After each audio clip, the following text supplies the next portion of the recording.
I'm Newt Gingrich. Please watch Journey to America, my new documentary on PBS about 9 remarkable individuals who strengthened our country through their pursuit of the American dream. Tune in Tuesday, January 14th at 10 p.m. Eastern, 9 p.m. Central on PBS and the PBS app. On this episode of Newt's World, the number one goal for the Trump administration and Congressional Republicans must be to pass what I would call the Tax Cuts, Jobs, and Affordability Act. President-elect Donald J. Trump has described it as, quote, one big, beautiful bill. A powerful economic bill must be the Republicans' top priority because it is the key to the 2026 election. We know the economy, inflation, and affordability are by far the American people's biggest concerns. Here to talk about the legislation, I'm really pleased to welcome my guest, a great long-term friend both to me and Callista, and somebody who I have worked with now for virtually a generation. He served as assistant to the president for economic policy and director of the National Economic Council under President Trump. From 1981 to 1985, he was an associate director for economics and planning at the Office of Management and Budget during the Reagan administration. He is now the host of the wildly popular Kudlow on Fox Business Network. Weekdays at 4 p.m. He's a Fox News contributor, probably knows as much about economics as anybody currently alive.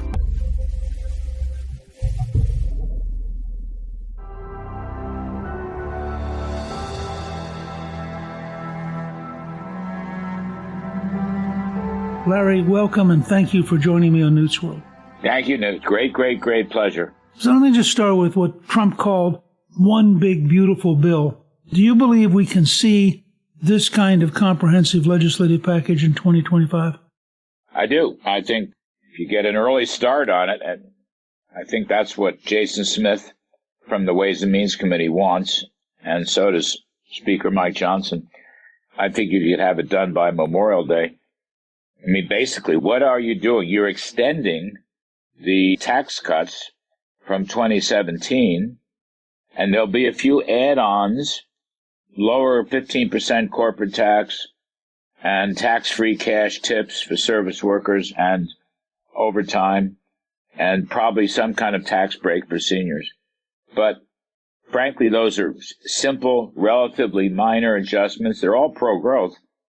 But the whole point here is to get the blue-collar boom working this year, not next year or the year after. Get it working this year.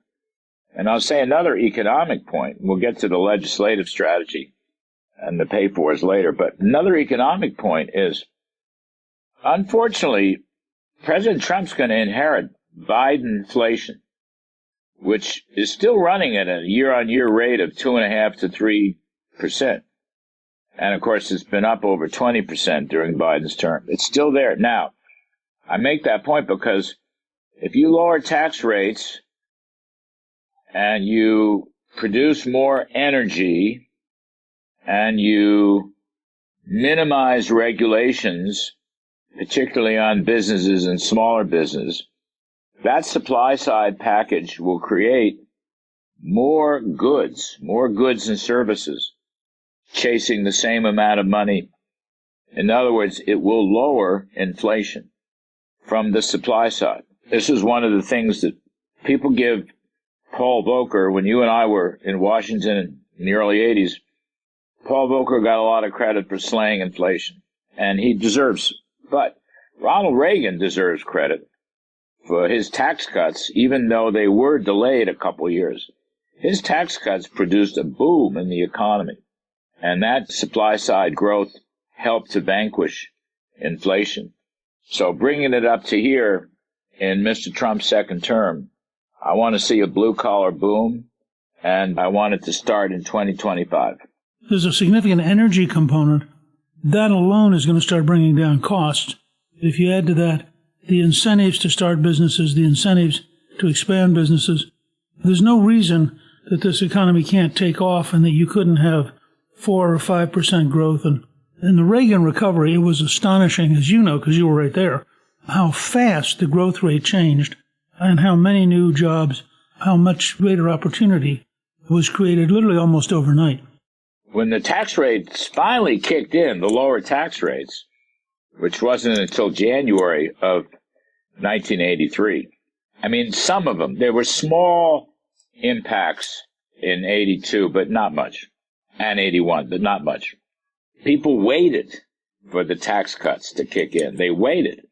And then, yes, as you say, the economy started booming. I mean, I don't know that you'll get 12% growth, but as you say, you know, you could have a period of maybe 6 or 8 quarters where economic growth jumps to 4 or 5% before it might settle down to, say, 3.5%. There's no reason why you can't. The Reagan recovery lasted a very long time. I mean, we just kept growing. 8 years worth. You're absolutely right. There have been 2 fascinating studies of the gap that has grown up between Canada and the U.S. in terms of gross domestic product and the gap that's grown up between the U.S. and Germany. And we're simply, despite Biden in the last 4 years, we have generally been moving towards being better and better economically. And I think the breakthroughs in computing and the breakthroughs in going into space inexpensively and materials technologies, you're just going to see a continuing deflationary effect of technology, which, if you encourage people to invest in it, is going to lead to really dramatic increase in what's available and a dramatic decline in what it's going to cost. Yeah, you know, it would be very healthy deflation. It would come down because of economic growth and product improvements, innovation, Schumpeterian gales of creative destruction. It's a productivity-led deflation. We saw that, by the way, in the 90s, after you and your Congress persuaded Clinton on a capital gains tax and welfare reform. You had what I call good deflation, and you had a massive productivity boom. It was really the information revolution, which spanned a long time. Well, we're probably in the throes of an AI revolution right now, and the applications for that probably just in the early stages. But the key is we have to incentivize people, A, to work, but B, to invest in it. And that comes back to this tax cut package, which is so important. And I think one of the most powerful offsets they could include would be to go back and reinstate the 1996 Welfare Reform Bill, which turned employment offices, which had been dependency offices, turned them in basically to employment offices and getting people out to work to get a job. It led to the largest reduction of children in poverty in history because their parents were going to work, their income was going up. It saved enormous amounts of money. And, of course, it's a double win. You don't have to pay for food stamps. You don't have to pay for Medicaid. And, by the way, that person's now got a job and they're paying taxes. So it was a huge part of what was going on. And I think if they do this wisely, they can produce a package that will be among the most revolutionary in American history. And I think Trump certainly has the daring personality to go out and try something on this scale. And frankly, with people like you who've already been through it, and your point about when the bill went into effect, I remember vividly, I was a junior congressman, and because they didn't have the tax cuts in 82, as you pointed out, people waited to invest because they wanted the tax break starting in January of 83. The economy did not have enormous growth. We lost 26 seats. Well, Trump had the same experience because the Republican leaders in the Congress were determined to do Obamacare, repeal Obamacare before they would get to the tax bill. They failed to repeal Obamacare, but cost so much time, they didn't actually get the tax bill through till December of 17, and that meant that 18 did not have a boom, and we lost 40 seats, and we got Nancy Pelosi. And so I'm really concerned because I look ahead to making sure we keep the House in 26, because the last thing we want is to have the Democrats in charge of the House recreating the Pelosi anti-Trump model. And I think that the difference in Trump's ability to get things done will be enormous, depending on whether or not we're in a position to actually make sure that we are able to continue to grow, continue to make people happy, keep our word, and in the process, we have to grow the majority. We can't just defend it. It's too narrow. It's too small. We have to grow the majority. And fascinatingly, there are 13 seats currently held by Democrats that Trump carried. And there's another batch of seats that are available that he got within 5% of. So my hope is that when the bill's written, I've sort of taken the artist's luxury here as a writer, suggesting that it ought to be, I would say, Tax Cuts, Jobs, and Affordability Act, because I think that captures everything people were worried about economically. But it is one big, beautiful bill. One big, beautiful. You got to admit it. It has a good marketing ring to it. That's right. And if you do that, and then you put in the border stuff you need and other things, so it does become a pretty big bill. You'll remember that President Reagan gave a Oval Office address, shifted the dynamic in the House. People thought Tip O'Neill, the Democratic Speaker, was going to beat us by about 25 votes. Reagan gave that speech. The American people got awake. They got on the telephone, and we carried 46 Democrats. So it was a swing of 70-something votes because Reagan got through to them that this was about their pocketbook. It was about their family budget, and they were excited. And Tip said after he was defeated that it was all this one speech and that created a tidal wave. Well, that's not the Trump style, and furthermore, we don't have three networks. Back then, if Reagan gave an Oval Office address, it was on all three networks simultaneously. He could blanket the country. But what Trump does brilliantly is rallies and town hall meetings, and my hope is that he will do about 2.5 months, visit all of the districts I just described, the 13 that actually voted for him, and the next 20 or 25 that he got close to. And if he's out there saying to people, do you want more money in your pocket? Do you want life to be more affordable? Do you want better jobs? Get your congressman to vote with me. I think that he will blow this thing straight through. Well, I think the basic principle here is if you delay the tax cuts, you're going to delay the boom, and you're going to delay the kind of Republican victory in the midterms. Very, very important. Delay is the enemy. If you move now, and it's not that hard, the House has put together Energy Bill H.R. 1, Border Bill H.R. 2. Jason Smith's got a tax bill up his sleeve. They've been working on it for a year. Again, it's just extending the tax cuts with some add-ons. They can get it done by Memorial Day, by late May, some such. And that will work. These things take a few months to kick in, and withholding rates have to change, and you have to adjust business and corporate tax schedules. But, by the summer, you'll see the results of this. And, Newt, I think you have to have a coalition here. You're the legislative genius, but just on this thought, you want to pull together your tax-cutting supply-siders, your border-closing people, which is very, very terribly important, but also you're going to have your limited government spending cutters. The PAYGO has got to offset the spending's got to be part of this coalition. And I think you can do that. I think Trump can orchestrate that. I think the leadership in the House and Senate can do that. There's a coalition there that can work together. But I don't see any other obstacles to this. And I think it would be an enormous mistake to delay the tax cuts, as you have pointed out. But it would be an enormous mistake.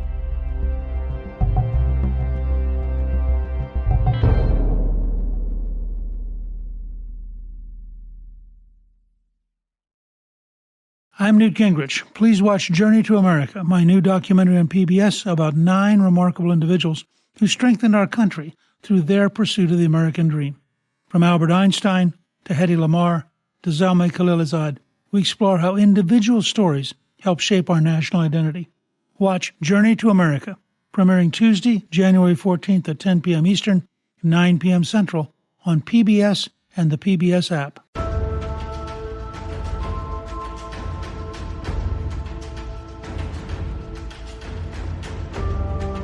You put your finger on what I think is going to be the most complicated part of this bill, and that's the offsets, which legitimately, I can say this with some pride because, as you know, while I was Speaker, we passed the only 4 balanced budgets in the last century.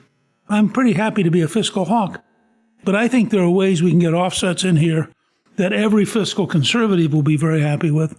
Why are some Republicans so determined to have 2 bills? What do they say to you about this whole idea of doing the tax bill later and doing a simple bill in the border initially? What do you think is driving that? The biggest argument I've heard to 2 bills is I guess I'd call it the complexity argument, that it's too complex and would take too long to patch together the tax cut piece. And it's, again, an argument that I don't understand, because 80% of what you'd be doing is merely extending the 2017 legislation. You're not reinventing the wheel. Now, you'll also have some add-ons on tips and overtime, and that's good in the corporate tax cut. But the bulk of it is just an extension. And in fact, Mike Crapo, who's going to run the Senate Finance Committee, I mean, he argues that you have to use a current policy baseline, which is what Obama used back in 2012. And you don't have to rescore the existing tax cuts. Popular legislation need not be rescored. I mean, they have the current services spending baseline. That's never scored. And so why should you have to score tax cuts as a revenue loser? When, in fact, I might add, those tax cuts have probably brought in almost 50% higher revenues than were estimated a bunch of years ago. So the argument is this idea of complexity, and I think it's a straw horse. I think it's a red herring. They've had people on the Senate side working on this for a year in the Senate Finance Committee. The ability to get those guys in the same room and have a genuine bicameral House-Senate Republican package, I would think could be a matter of a month or two if they worked at it. These are smart people. Crapo used to serve in the House. He understands the rhythm. And I must say that Jason Smith has become a really articulate, effective chair of Ways and Means. So I think I'm with you on that part. And I think you raised an important point, which in fact I'm going to go back and work on, which is normally CBO would start with the current services budget, which would mean they would assume the extension, that it shouldn't cost anything because it's built into current law. Right. See, that's the thing. This current law becomes current policy, and that's what the baseline should reflect. This is Mike Crapo's argument, Newt, and it's a brilliant argument made, I might add, by a Harvard lawyer, okay? Just don't forget that. He's a very smart fella. He's out there someplace in the Dakotas or Idaho, or I don't know where those places are, but he is one smart guy.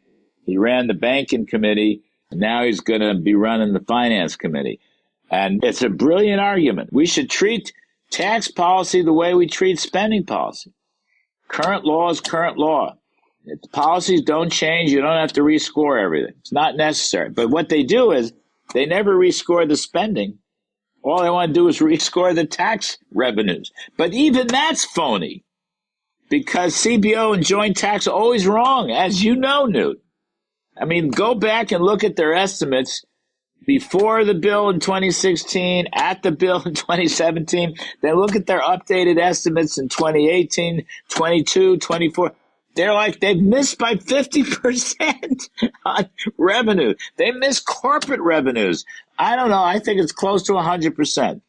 They missed the repatriation revenue. We made over $1 trillion of repatriation money coming back to the U.S. because we stopped double taxing it and we put a reasonable rate on it. They're all wrong. They're always wrong. J.D. Vance had it right in the debate. He said the experts get it wrong, and that's exactly right. I think this will be one of the Trump revolutions, will be turning around those two institutions or even potentially replacing them. We ought to farm out congressional estimates to 3 private sector firms and have all 3 there in public because, as you correctly point out, these two institutions are consistently wrong. They're just wrong. They're just wrong. I mean, it's like the governing philosophy in Washington amongst the bureaucracy, civil servants. If government spends your money, it's okay. But if you spend your money, it's not okay. So if government takes a little more of your money, it's just fine. We call that economic growth stimulus. But if you get to keep more of what you earn, it causes huge deficits, which drive down the economy and drive up interest rates. It's just utter nonsense. But I think people see through that. Mr. Trump is a transformational figure, and he is going way back to 2015 when a bunch of us first worked on his tax cuts. He has always been on the supply side, and he will remain on the supply side. He likes me, but he loves Art Laffer. He loves Art Laffer. But I think part of it's because he was a real businessman. He understands incentives.